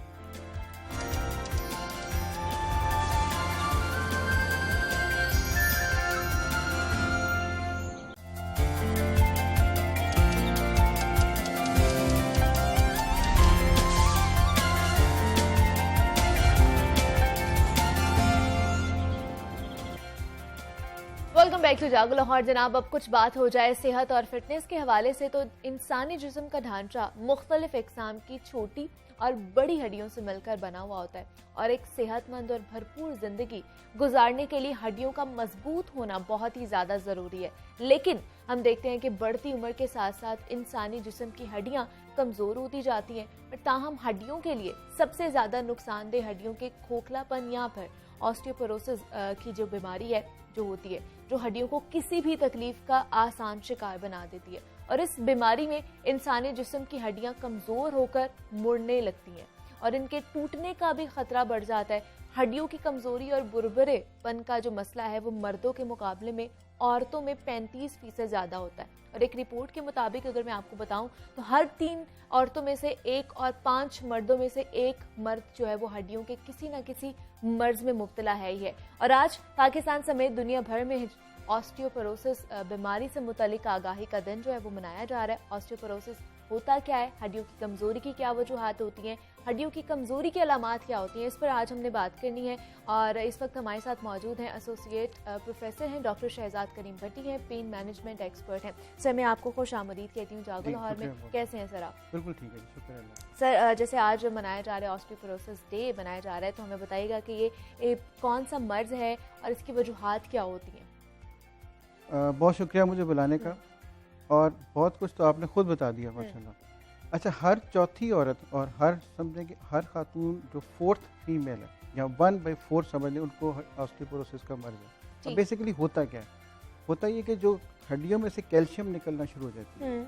इसकी मिसाल इस तरह से लें कि जैसे घर के अंदर एक खूबसूरत सी कुर्सी पड़ी हुई है, उसकी अगर एक जो लकड़ी की टांग है उसके अंदर दीमक लग जाती है, ठीक है, आहिस्ता आहिस्ता आहिस्ता आहिस्ता वो दीमक उसको खाती रहती है और एक दिन कोई बंदा उसके ऊपर बैठेगा, वो कुर्सी धड़ाम से नीचे जा गिरेगी। Same is osteoporosis. कैल्शियम निकलनी शुरू हो जाती है बोन में से और बोन आहिस्ता आहिस्ता आहिस्ता वीक होना शुरू हो जाती है। अच्छा, और इसीलिए हमारे जो ऑस्टियोपोरोसिस के पेशेंट्स हैं उनमें फ्रैक्चर का चांस बहुत ज़्यादा है और बाज़ औक़ात हम फ्रैक्चर से ही पहचानते हैं कि ये ऑस्टियोपोरोटिक है। तो जैसे आपने बताया कि हड्डियों में से जो है कैल्शियम निकलना शुरू हो जाती है, इसकी क्या वजूहात होती हैं? क्या ये मतलब क्यों होता है ये? असल में ये कुछ चीज़ें ऐसी हैं जो हेरिडिटरी हैं, जो हम चेंज नहीं कर सकते। अच्छा। जो वजूहात की मैं बात कर रहा हूँ, मसलन फीमेल्स हैं, फीमेल में हड्डियों की वैसी, क्योंकि हड्डियाँ उनकी छोटी होती हैं, उनका लाइफस्टाइल इस तरह का कि उन्होंने बाहर नहीं जाना होता, उनकी एक्सरसाइज प्रॉपर नहीं होती, हड्डियाँ मजबूत नहीं होती। ठीक। नंबर 2 रेस है, ख़ासतौर पे हम जो एशियंस हैं और जो गोरे हैं उनमें ज़रा ज़्यादा चांसेस हैं इनके, और जो उसकी येलो रेस है या अफ्रीकन हैं उनमें ये चांस कम है। फिर तीसरी चीज़ जो सबसे ज़्यादा ज़रूरी है, हमारी डाइट है। हमारी डाइट में कोई दूध शामिल नहीं है, कोई एक्सरसाइज उसके साथ एडिड नहीं है, इसके अलावा हम जो कुछ खाते हैं, जो फास्ट फूड है, वो बहुत बड़ा रोल करता है इसमें। और फिर एज है, once you are 50 years plus, 40 years plus, especially females, अच्छा। जब उनमें हार्मोन्स की कमी हो जाती है तो इसमें ऑस्टियोपोरोसिस के चांसेस बढ़ जाते हैं। मतलब अगर उम्र एज लिमिट की बात की जाए तो 50 साल से जब ऊपर हो जाता है तब ये ज़्यादा बीमारी आपको हो सकती है, या इससे पहले भी चांसेस हैं? जी, हमारे पास तो लोग जो आते हैं वो 40 साल की उम्र के बाद आना शुरू हो जाते हैं। इसी के साथ हम पहचानते कैसे हैं?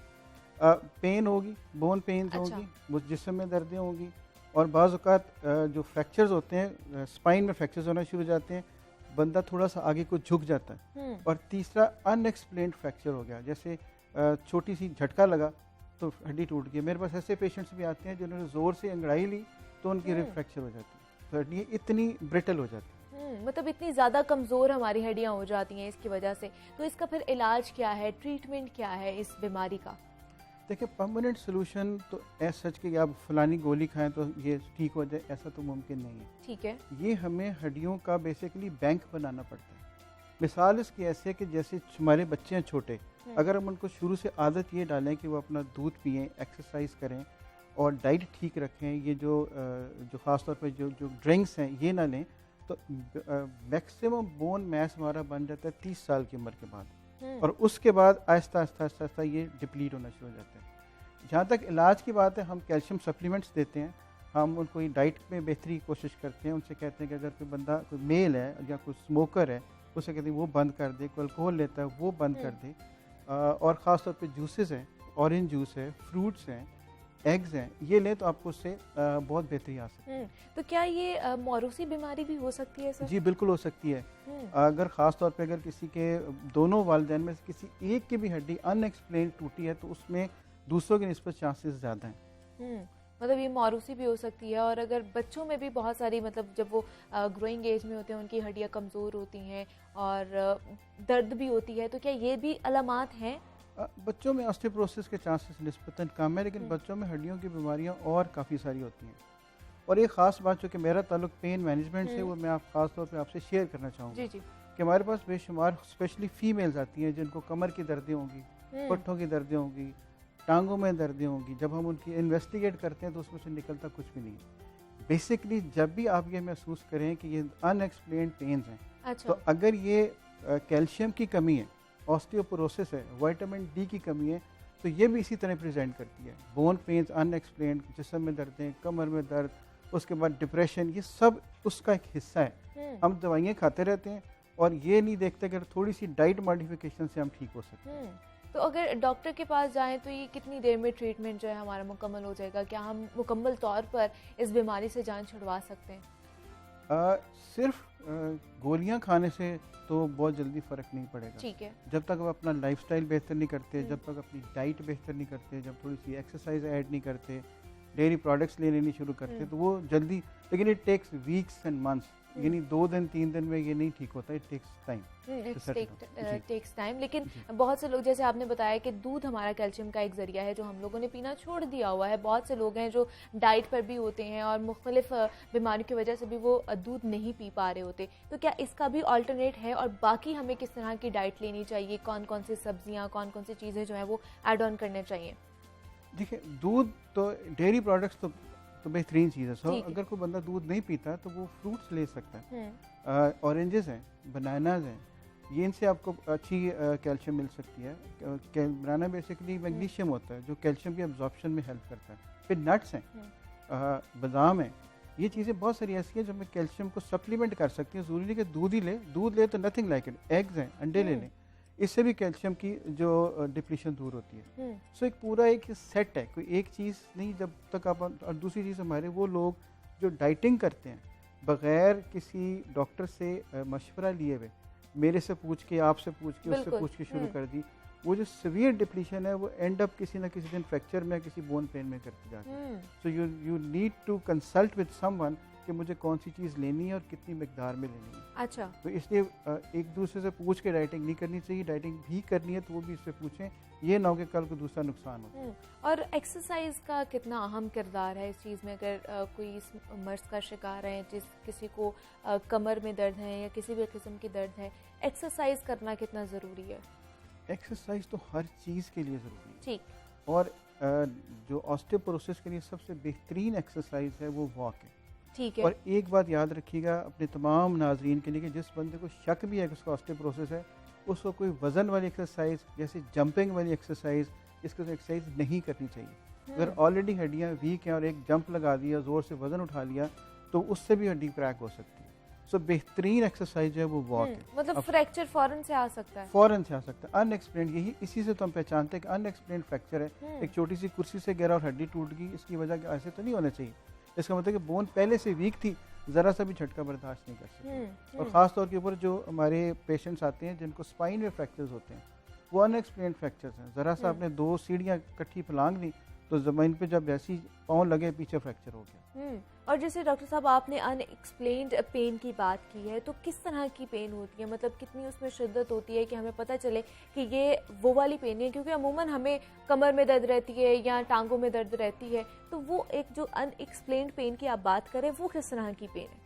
पेन इसी तरह ही हुई कि अनएक्सप्लेन्ड हुई कि अगर आपने दर्दें हो रही हैं और दवाइयाँ खाई ठीक हो गई, डॉक्टर के पास गए, उसने इन्वेस्टिगेट किया, MRI तक करा लिया, पता लगा कुछ भी नहीं है। अच्छा। सो सबसे बेसिक जो कॉज है हमारे खास तौर पे फीमेल्स के अंदर, जिसमें वो पट्टों की दर्दों के साथ आती हैं, वो बेसिक कॉज यही है कि जब आप विटामिन डी की कमी या कैल्शियम की कमी। अब ये सोचें कि बड़े बड़े ऑपरेशंस, बड़ी बड़ी दवाइयाँ, बड़े बड़े डॉक्टर की फ़ी बचाई जा सकती है अगर आप सिर्फ अपनी डाइट बेहतर कर लें। तो ये दर्दें तो 70% तो वैसे ही ठीक हो जाएंगी। दर्दें जो वैसे ही ठीक हो जाएंगी अगर आप अपना लाइफस्टाइल, अपनी जो है मोडिफिकेशन कर लें, अपने लाइफस्टाइल में अपनी डाइट अच्छी तरीके से कर लें। अब जैसे आगे सर्दियाँ आने वाली हैं, तो सर्दियों में इन लोगों को कितना एहतियात करनी चाहिए जो ऑस्टियोपोरोसिस के जो मरीज़ हैं? सर्दियों में इतनी बड़ी नेमत है। सर्दियों में 2 अल्लाह की बहुत बड़ी नेमत है। एक तो धूप में निकलें, धूप में बैठें, वॉक करें, चलें फिरें। नंबर 2 ऑरेंजेस हैं, ऑरेंज जूस पिएं, कीनू खाएं। ये जितनी फ्रूट लेंगे वो एक नेचुरल सप्लीमेंट है दवाइयों के अलावा, कि वो जो आपको ऑस्टियोपोरोसिस से बचा भी सकता है और जल्दी आराम भी दे सकता है। ठीक है, लेकिन सप्लीमेंट्स या कोई भी दवाई जो है वो डॉक्टर की रिकमेंडेशन के बगैर नहीं खानी, क्योंकि एक्सेस किसी भी चीज़ की बैड है। अगर आप ज़्यादा ले लेंगे तो उसका भी नुकसान है। तो इसको रिकमेंड कराएं कि पर बॉडी वेट मुझे कितनी सप्लीमेंट्स लेने चाहिए, दिन में कितने लेने चाहिए, हफ्ते बाद कितने लेने चाहिए, उसके मुताबिक एडजस्टमेंट हो जाती है। लेकिन डॉक्टर साहब हम देखते हैं कि जैसे सर्दियाँ आती हैं तो बहुत से लोग इस चीज़ की शिकायत करते हैं कि हमें पुरानी जो दर्दें हैं वो वापस आना शुरू हो गई हैं, किसी फ्रैक्चर की, किसी ज़ख्म की, या कोई भी ऐसी पेन होती है, उससे किस तरह हम छुटकारा पा सकते हैं? उसके लिए क्या करना चाहिए? बेहतरीन काम एक्सरसाइज। अच्छा। थोड़ा सा वॉक करें, अपनी एक्सरसाइज करें ताकि मसल्स मजबूत हों। जैसे पट्टे मजबूत होंगे तो दर्दें कम से कम होती जाएंगी। ठीक है, सारी दर्दों का हल जो है वो ये है कि आपने एक्सरसाइज अच्छे तरीके से करनी। कितनी एक दिन में कितनी देर हम लोग एक्सरसाइज करें? 30 मिनट बहुत है। 25 से 30 मिनट वॉक ही कर लें तो बहुत है। ना करने से कुछ करना तो बेहतर है। मतलब स्ट्रेचिंग एक्सरसाइज कर लें, वॉक कर लें, ये बेहतरीन है। एक सेहतमंद बंदे के लिए भी ये बेहतरीन है। मतलब एक्सरसाइज से मुराद, हम अपने पेशेंट्स को एक ही बात बताते हैं, एक्सरसाइज से मुराद बॉडी बिल्डिंग नहीं है, जिम में जाके वेट उठाना नहीं है। अगर आप घर में नहीं जगह तो घर के ऊपर, घर के बाहर, घर के अंदर आधा घंटा वॉक ही कर लें तो वो भी बहुत है। ठीक है, मतलब एक्सरसाइज बहुत ज़्यादा ज़रूरी है, जैसे हम भी आप लोगों को बताते रहते हैं और एक सेगमेंट भी हम लोग चलाते हैं कि आपने किस तरह अपनी लाइफ को जो है और अपनी बॉडी को फिट रखना है। एक्सरसाइज के थ्रू आप लोगों ने बहुत सारी जो जितनी भी चीज़ें हैं या हड्डियों के हवाले से जितने भी मसाइल हैं उनको आप हल कर सकते हैं थ्रू एक्सरसाइज। डॉक्टर शहजाद करीम भट्टी हमारे साथ मौजूद थे, पेन मैनेजमेंट एक्सपर्ट हैं। सर बहुत शुक्रिया आपके वक्त का, आप यहाँ पर आए हैं और जिस तरह ऑस्टियोपोरोसिस के बारे में हम बात कर रहे हैं, हड्डियों की मजबूती के बारे में हम बात कर रहे थे, तो जैसे डॉक्टर साहब ने भी कहा कि एक्सरसाइज करना बहुत ज़्यादा लाजमी हो चुका है। अपनी लाइफ में इसको आप लोग ऐड ऑन कर लें कि आपने जिस तरह खाना पीना, सोना उठना बैठना है, उसी तरह आप लोगों ने एक्सरसाइज भी करनी है। तो हमारे साथ आपको पता है कि एक्सपर्ट मौजूद है, सुलाफ नकवी हैं, जो हमें बताती हैं कि हमने किस तरह फिट रहना है थ्रू एक्सरसाइज। तो फिर उन्हीं की तरफ चलते हैं और आज देखते हैं कि वो हमें कौन कौन से टिप्स देने वाली हैं, कौन सी एक्सरसाइज बताने वाली हैं। जी सुलाफ। जी मुनीबा, आज हम बात करने वाले हैं 3 exercises to lose belly fat. ये हमारा एक ऐसा टॉपिक है कि अक्सर हमें इसी की शिकायत रहती है कि वेट रिड्यूस हो गया है, मगर हम इसको टोन कैसे करें। अपने जो टमी का फैट है या एब्डोमेन रीजन पर हमारे फैट नजर आता है, हम अपनी पसंद के कपड़े नहीं पहन सकते, या हमें थोड़ा सा ये हमारे लिए एम्बैरेसिंग हो जाता है, तो हम क्या करें, कौन सी एक्सरसाइज हैं जो आसान भी हो लेकिन बेली फैट को टारगेट भी करें। पहली चीज तो अपने आप को एक्सेप्ट करें और कहें खुद को कि आई लव माई लाइफ या I love my self, because इस तरह से अपनी जो बॉडी है उसको आपको एक्सेप्ट करना होगा और उसके बाद आप इस फैट को टारगेट कर सकते हैं। अगर आप अपने आप को अंडर एस्टिमेट करते रहेंगे या किसी तरीके से खुद को नेगेटिव सजेशन देते रहेंगे तो आप पर एक्सरसाइज जरा कम काम करेगी, बिकॉज आप स्ट्रेस में आएंगे। स्ट्रेस में आने के बाद आपको वेट रिडक्शन में प्रॉब्लम्स आना शुरू हो सकते हैं। सो हम अब जब एक्सरसाइज की तरफ आते हैं तो सबसे पहले आपको उसके लिए क्या करना होगा, सबसे आसान चीज, आपने ये स्टांस लिया कि अपनी लेग्स को जितना आप वाइड कर सकते हैं। वाइड करने के बाद आपने बॉक्स ट्विस्ट किए। बॉक्स ट्विस्ट यानी अपने हाथ आपने यहां रखे अपने सर के पीछे या अपनी नेक के पीछे रख सकते हैं। मैं यहां रख रही हूं, आपने इस पोजीशन में 30 सेकंड तक रहना है, 15 से 30 सेकंड तक। पहले आपने 15 सेकंड्स में इसको परफॉर्म किया, 30 सेकंड तक ले जाएंगे। उसके बाद अगेन अदर साइड 30 सेकंड्स या 15 सेकंड्स तक आप यहां रहे और सेंटर। इस तरीके से आप इसको परफॉर्म करते रहेंगे। अगर आपको ये टफ लग रहा है तो आपने क्या करना है, अपने हाथ को हम स्टेप जैक्स करते हैं या साइड जैक्स करते हैं, लो इम्पैक्ट, आपने उस तरीके से एक अपनी लेग को एक्सटेंड किया, इस तरीके से वापस आए, अगेन अदर साइड, इस तरीके से इसको परफॉर्म करते हैं। लेकिन इसमें की पॉइंट क्या होगा, जैसे ही आप अपनी लेग को एक्सटेंड कर रहे हैं आपने अपना एब्डोमेन रीजन जो है उसको स्क्वीज रखना है, यानी वो एरिया आपका इंगेज हो। और उसके बाद इसके सेकंड जो मॉडिफिकेशन होगी स्टेप जैक्स की, बैक, आपने इसी तरीके से अपने एब्डोमेन रीजन को आपने स्क्वीज करके रखा और इसको इंगेज करना है, और साथ ही यहां पर इसको बिल्कुल back and relax, inhale and exhale, exhale करते हुए आप वापस आए। ये एक्सरसाइजेस थी जो आप स्टैंडिंग पोजीशन में कर सकते हैं। अब हम आएंगे फ्लोर पर कि फ्लोर पर कौन सी एक्सरसाइज कर सकते हैं, बिकॉज मेरी कोशिश होगी कि मैं आपको 3 एक्सरसाइजेस मैंने बोला है, लेकिन ऑप्शन में कुछ और एक्सरसाइजेस भी दे दूं कि जो आप अपनी फेवरेट एक्सरसाइज उसमें से चूज कर सकें। सो अब हम आएंगे फ्लोर पर। फ्लोर पर आने के बाद आप क्या करेंगे, एल्बो प्लैंक। एल्बो प्लैंक जो है आपकी पूरी बॉडी का एक्चुअली वर्कआउट होता है, इसकी आप में आपकी पूरी बॉडी इसमें इंगेज होती है। लेकिन आपने क्या करना है, अगर आप इसको बेली फैट के लिए कर रहे हैं तो बहुत ही बेनिफिशियल होगा आपके लिए। आप अपने एल्बो पर इस तरह से आए, अगर बिगेनर है तो पहले अपनी नीज पर आएंगे, उसके बाद नीज को आराम से लिफ्ट करेंगे और अपने कोर को आप यहाँ पर स्क्वीज करके रखेंगे। स्क्वीज करके रखा, इस पोजीशन में रहे, बहुत ही ज्यादा ऊपर या बहुत ही ज्यादा हंच नहीं हिलाना, और रिलैक्स। रिलैक्स रहने के बाद दूसरी चीज आप क्या कर सकते हैं, आपने दूसरी चीज ये की कि इसमें ही आप क्रॉस बॉडी स्वाइप करेंगे। क्रॉस बॉडी स्वाइप मतलब कि आप अपनी लेग्स की पोजीशन को क्रॉस में लेकर जाएंगे। किस तरीके से कि आपने यहाँ इस पोजीशन में रहे, जिस तरह हम एक्सटेंडेड प्लैंक पे रहते हैं। एक्सटेंडेड प्लैंक में रहने के बाद आपने अपनी एक लेग को रेज किया, दूसरी लेग को रेज किया, करने के बाद अपनी पोजीशन सेट की और inwards out and relax, again inwards out and relax, again inwards out and relax। इस तरह से इस एक्सरसाइज को आप परफॉर्म करेंगे। आपकी जो लास्ट एक्सरसाइज होगी वो होगी स्लो बर्पी या इंच वर्म। अब आपकी मर्जी है कि इसमें आप कौन सी एक्सरसाइज को ज्यादा आसान समझते हैं, आपको कौन सी एक्सरसाइज ज्यादा इजी लग रही है। आपको इसमें क्या करना होगा कि आप अपने इस स्टैंस में आएंगे, यहां पर आपने इस तरह से स्ट्रेच किया खुद को। स्ट्रेच करने के बाद आप बिल्कुल ऊपर नहीं उठेंगे, जिससे आप बर्पी में उठ जाते हो। आपने इस तरीके से इस पोजीशन में रहे, वापस आए और यहीं से इधर वापस स्ट्रेच किया और एक्सटेंडेड प्लैंक, अगेन यहां स्ट्रेच और वापस। जिस तरह हम इंच वर्म में क्रॉल करते हुए आगे आते हैं, मगर हम उसको स्टैंडिंग पोजीशन में नहीं करते। इसी तरीके से जब आप ये स्ट्रेच बार बार करेंगे तो आपको फील होगा कि आपका जो कोर का एरिया है वो टारगेट हो रहा है। या अगर जिन लोगों को लोअर टमी का वो शिकायत करते हैं कि हमारे जो लोअर एब्स हैं वो टारगेट नहीं होते, तो इस एक्सरसाइज से वो भी टारगेट होने लगेंगे। लेकिन इसके लिए आपको पेशेंस चाहिए होगा और कंसिस्टेंसी चाहिए होगी। इसके अलावा आपको जिन चीज़ों का बहुत ज़्यादा हमेशा ध्यान रखना होता है, आप एक्सरसाइज करें कंसिस्टेंसी के साथ। इसके अलावा आप डाइट कर रहे हैं तो आपकी डाइट कितनी प्रॉपर है और सूरज गुरूब होने के आसपास आपको अपनी लास्ट मील ले लेनी चाहिए।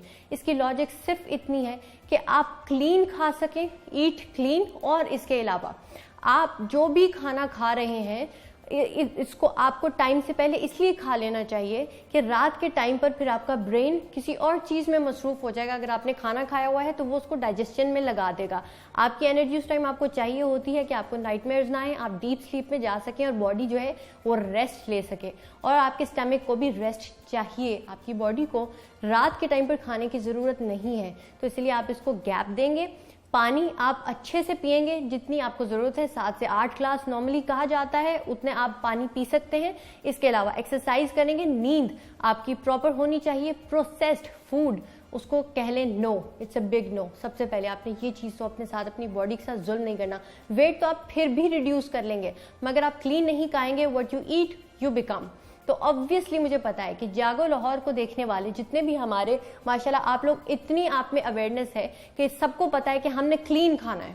तो इसलिए से नो टू प्रोसेस्ड फूड, और आपने सिर्फ अपनी हेल्दी एक लाइफस्टाइल उस पर आ जाना। आई होप कि आपको ये नई फिटनेस गाइड अपनी पसंद आई होगी जागो लाहौर को, और मुझे आपके फीडबैक का इंतजार रहेगा। मेरी तरफ से आपको हमेशा की तरह इस जर्नी के लिए भी बेस्ट ऑफ लक गाइस। ठीक है जी, सुलाफा नकवी हमारे साथ मौजूद थी और आज हमें बता रही थी कि किस तरह अपना बेली फैट जो है उसको हम कम कर सकते हैं, और उसके हवाले से उन्होंने कुछ टिप्स हमें दी हैं। तो उम्मीद करती हूँ कि आप लोग भी वो टिप्स ज़रूर घर पर अपनाएंगे। तो मुझे अब जनाब आपने इजाज़त देनी है। अपना बहुत सारा ख्याल रखिएगा। अल्लाह हाफ़िज़।